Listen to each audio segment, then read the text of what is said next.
삼성전자가 지난해 매출 200조 6,500억 원을 올렸습니다. 이로써 4년 연속 매출 200조 원을 돌파했는데요.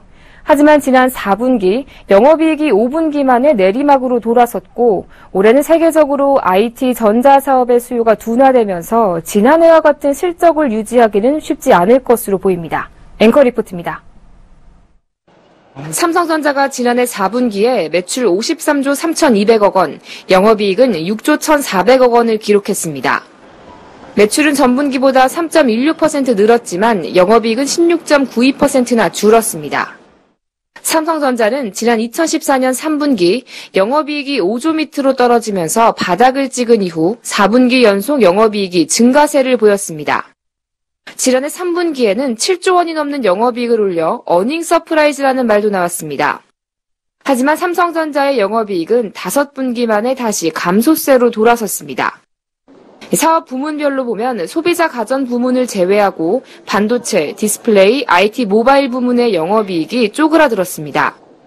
특히 전분기 실적 효자 노릇을 했던 반도체 부문은 주력 상품인 D램의 가격 하락과 메모리 수요 둔화로 영업이익이 3조 6,600억 원에서 2조 8천억 원으로 급감했습니다. 4분기에는 원화 강세를 보이는 등 환율이 영업이익에 부정적인 영향을 미치기도 했습니다. 소비자 가전 부문만이 TV 등 프리미엄 제품의 판매 증가로 영업이익이 전분기에 3,600억 원에서 8,200억 원으로 2배 이상 늘었습니다. 올해는 삼성전자의 경영 환경이 더욱 녹록지 않을 것으로 전망됩니다.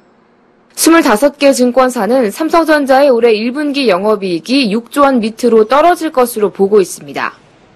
지난해에는 연간 기준으로 총 매출 200조 6,500억 원, 영업이익은 26조 4,100억 원을 기록해 선방했지만 앞으로 글로벌 IT 시장의 수요 둔화가 더 심화될 것으로 보이는 만큼 지난 수준의 실적 유지는 쉽지 않다는 분석입니다.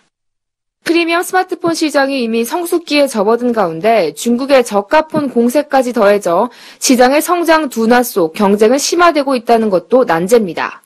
한편 삼성전자는 오늘 3조 원 가까이 되는 규모의 자사주 매입 소각 계획을 추가로 발표했습니다.